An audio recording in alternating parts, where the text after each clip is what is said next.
So here we have some things.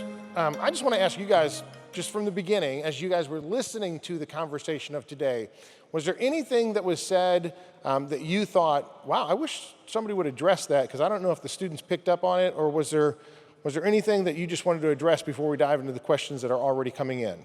Anything?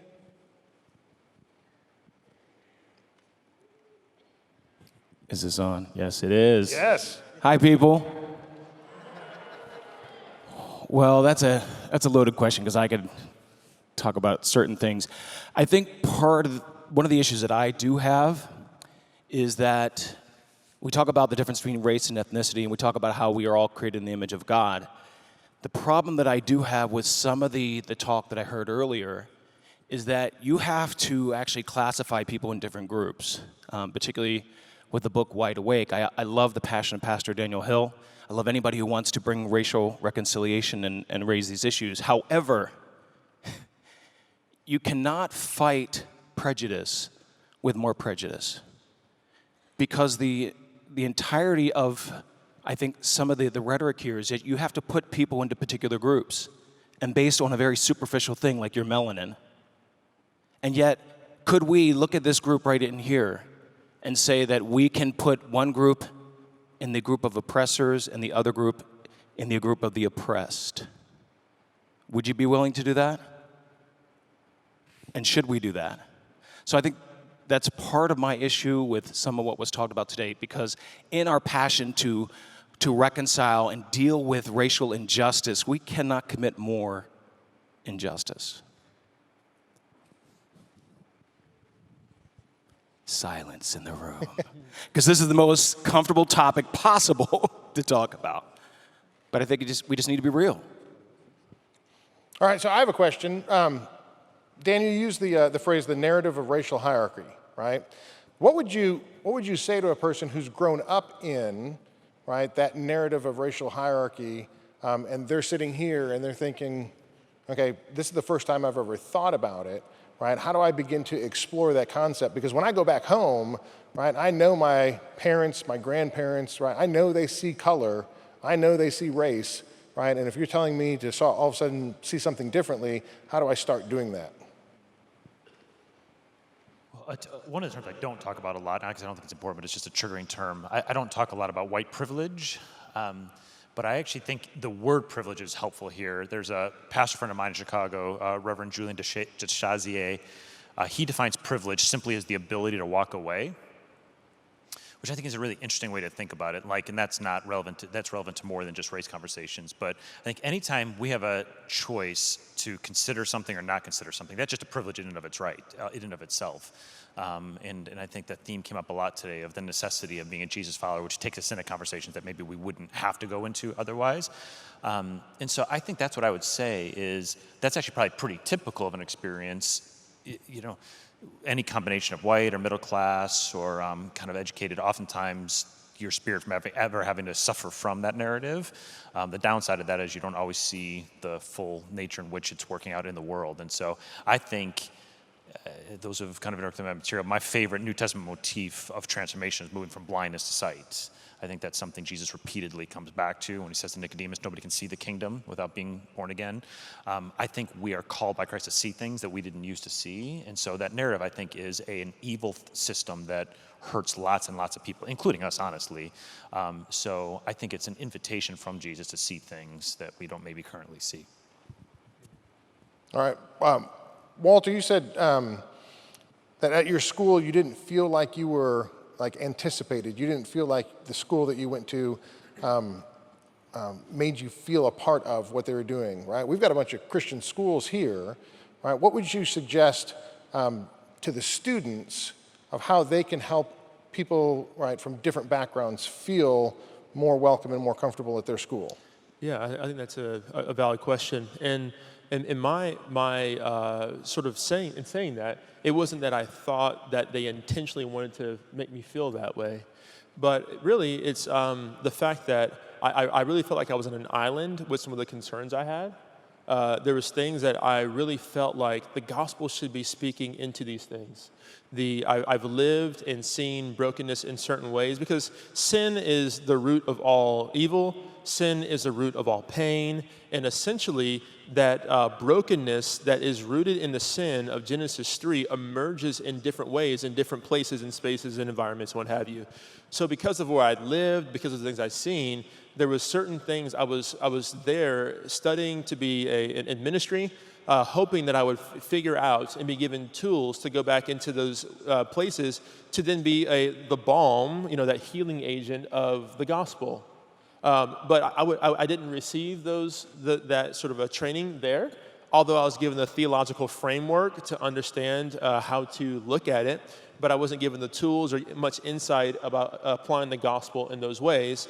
But then as far as my fellow students, many of them, because I was in such an extreme minority in that moment, because I was expressing something that was different than they had experienced, they were questioning the validity of the question that I was raising. And so Dr. Aiken and I talked about this a great deal, is that he would listen to me. And although he's several years older than I am, he would say, you know what? Even though I've lived more years, there's things that you have walked through that the gospel is trying to fix. Those things will not be in the kingdom. The kingdom, the reign and rule of Christ will be, seen uninterrupted. And basically now we're going to do our best to apply the gospel as much as possible to give anybody and everybody, no matter what neighborhood or context or church you're from, a foretaste of what's to come, where Christ's rule and reign will be uninterrupted. So really, I guess, if somebody brings up a different hurt or a different situation that is not your own, the gospel is still doing something with that situation. And so then, as brothers and sisters, then bearing someone's burden that's not your burden, that's a powerful testimony not only to your brother or sister, but to the world that you're a family. And that's really kind of what I was thinking about in those moments. And so I do think that my fellow students had my best interest in mind. They cared for me, but I think that was just a blind spot that was there. Only because those things were so new that I was introducing. So be a listening ear. And I'll give a quick story just to sort of punctuate this. This is not happening when I was in school, but a couple of years ago, I took my family I was speaking at a school and a university and a church that was near Gulf Shores, Alabama. And so my family and I, which, I'm in a mixed race marriage, and then we have obviously mixed race kids. And so we were at the beach, and people were actually literally verbally saying things to us, making comments, giving us looks, and all these sorts of things. And I'm like, oh my goodness, where am I? And then I called my accountability partner, and I was like, hey, white guy. And I said, hey man, this is what's going on. I'm getting looks, I'm getting comments, and my wife and my children are looking to me to figure out, how does a Christian respond in these moments? My accountability partner might have said, Walter, you're making the whole thing up. This is all in your head. Let's just dust this under the rug and move forward from here. But what he didn't do that would have belittled that reality, because the fact is I wanted to just I was getting frustrated. This was days of this. And so what he did, he heard me, and then he started sending me text messages with verses in them. He started sending me text messages about what it meant to be a godly father, a husband, what it meant to be a man of God in those moments. And so what he did is that even though he hadn't experienced that, he took that on as a legitimate concern, and then he helped me be a godly example to my family. Even though he wasn't there with me, he was sending me messages to encourage me in that. And so I would say that that's how you can bear that burden of a friend. That's not your own burden, and that was very powerful. And I kept my testimony in front of my kids and my wife because of that. Very good. Hey, DA, you were talking about having a ethnic church. I think one of the things that I have a question about is, every church that I've ever been, the door's open, right? So, if you have an all-white church or an all-black church, why aren't churches more multi-ethnic? When, the door is open, people can go to whatever church they want to. What would you say? Well, there's a lot of nuances to that that we have to consider. Sometimes, in some situations, churches that I've been part of, some of the language in the Constitution and bylaws prohibits multi-ethnic leadership structures, from chairman of the deacon board to the moderate person who is going to be moderating the business meetings. So it's in some of the languages in older established churches. The other thing you have to think about is that there is a subcultural reality in every church. There's a certain rhythm of music, a certain style of preaching, a certain culture of dress. So there is a culture that has been created in churches. And often there are certain things that you have to assume that you have to assimilate to the culture of that place in order to be accepted and embraced. Similar to what Walter was talking about with the shoes of his friends. Looks this way, but it feels a certain way the longer you get into it. One of the greater things that I've tried to challenge leadership, especially even in our church in Long Beach, it's one of the most diversified, cities in the United States of America. So we wanted to be intentional about having leadership reflect the ethnic diversity of the city, but it's also transitioning. In various spaces in Los Angeles, communities that have been historically African American are now different. They're predominantly Latino. Communities that have been predominantly Latino are now becoming more European ethnic defined because of gentrification and things of that nature. You have all these moving and shifting parts. And the reality of churches is that we have to understand what are the cultural nuances that we have created that is actually, yes, the doors are open, but when you walk in, you get shunned, you get shied, you get played to the side, you don't get acknowledged, you don't get empathy, you don't get these types of components or even representation from the stage. Or, people have a certain way that they think about church. We meet in the middle of the hood in a public high school in a gymnasium.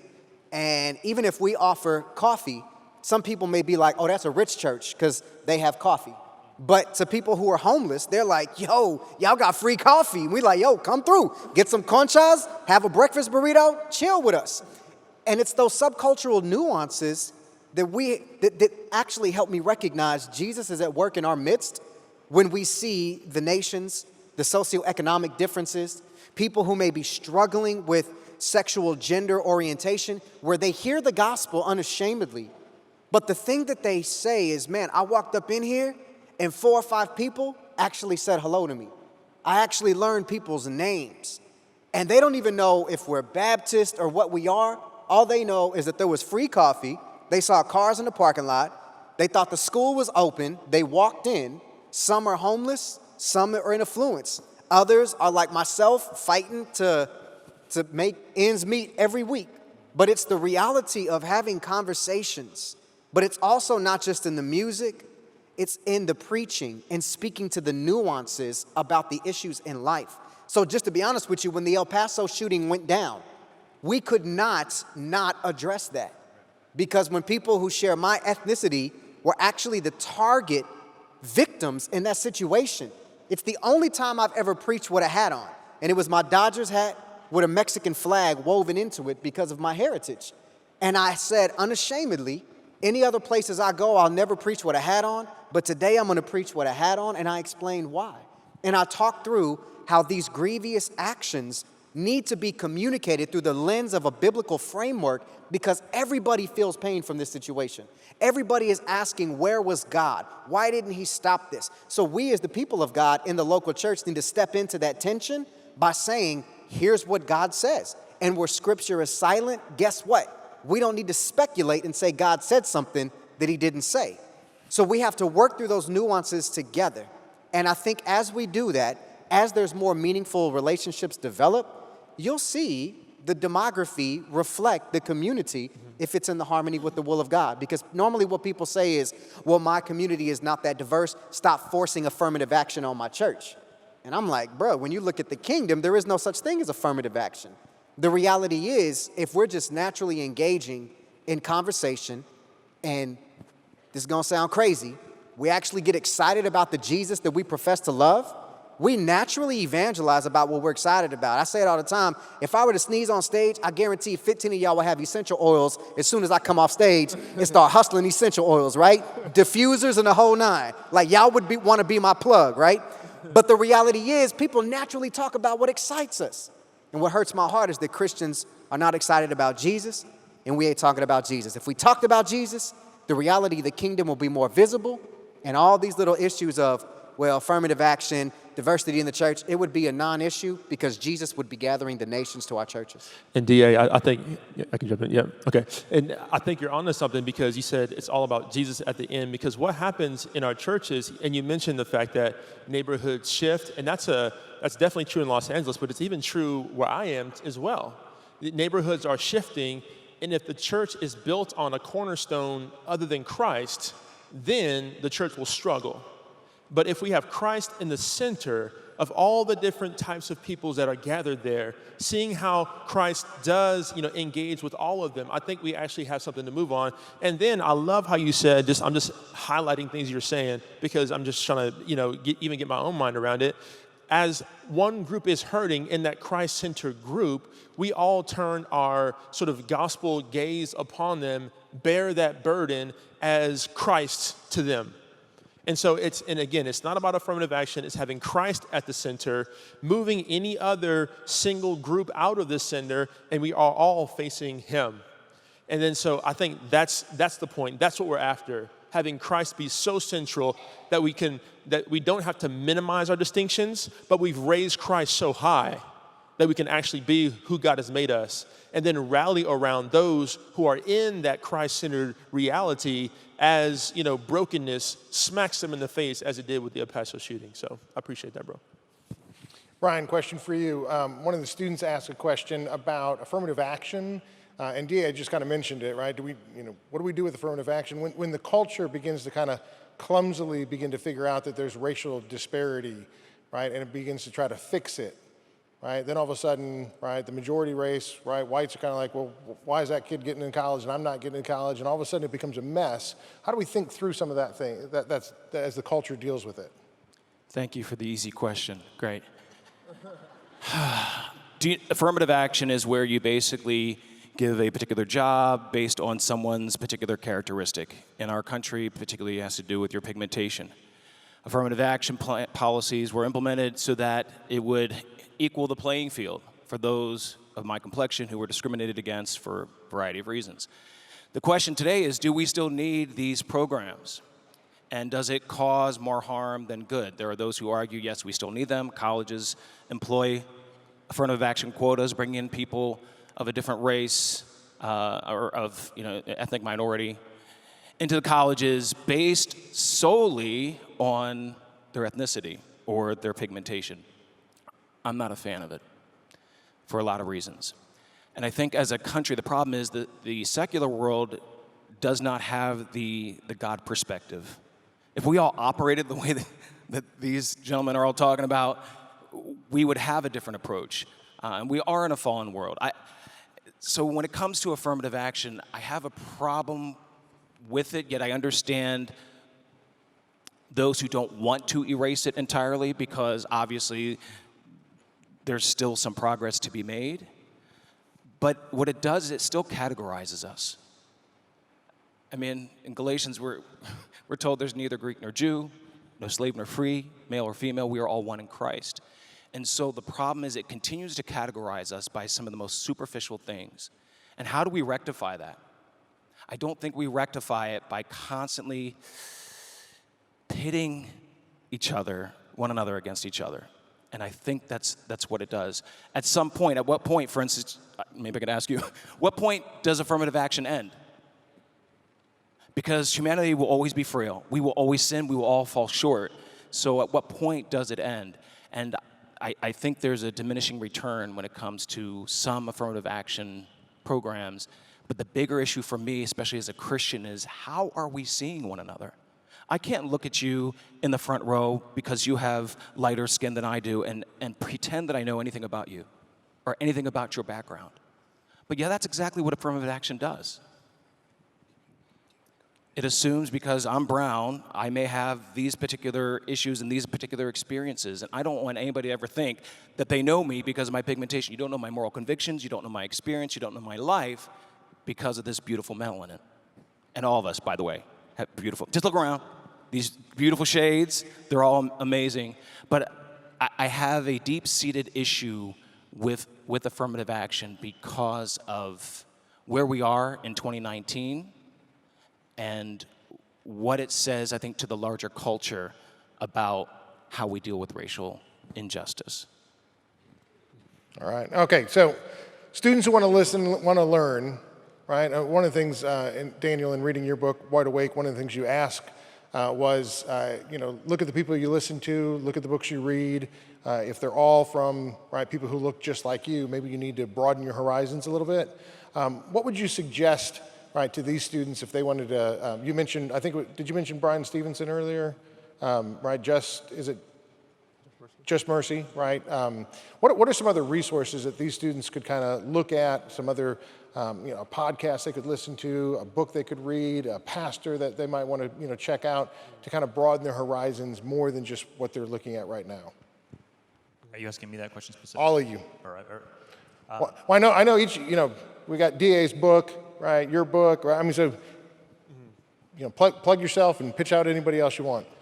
I'll actually plug something that I'm not a part of that I'm really grateful for. As we go into 2020, all the talk is going to be about the election and what have you, or a lot of talk about that. There is a wonderful group called the AND campaign, ampersand campaign. They're trying to be rigorously biblical, not partisan, but just looking at different issues that are going on in America and trying to respond in a different way. This is why they're not Republican, they're not Democrat. They're trying to figure out another way. That's why it's the AND campaign. They're saying we can be. Is that Justin Giboney? Yes. Yeah. Yes, that's him. So I would just plug them to be very specific, and then obviously I'll plug my brother's books up here as well. I don't necessarily have a specific topic or book, but what I would challenge, especially as high schoolers, here's what I don't want you to do. I don't want you to divorce the older generations from these conversations. So even as you're reading, there's a lens of critical analysis that you're developing. You're not there yet to master the material. This is an introductory level. So no matter who you read, what you're prescribed to read, or what you want to read, or what you may follow on Twitter and the newest book that comes out, my prayer is that you would not divorce yourself from dialogue from older living generations, but also in your local church, to get different perspectives as you're studying, as you're researching, as you're learning how to process, because what you need to be empowered to learn how to become are contributors to the conversation. Academic and scholarship is a conversation. Every book is a piece of the conversation, but you, whenever you write a paper, whenever you're asked to give a book summary, whenever you identify the thesis of a book, you are contributing to scholarship and academia. So honestly, I look to you to listen and to learn from as colleagues in the conversation of scholarship. So do us a favor as you're learning, and as you're learning how to critically analyze and think and develop your own voice.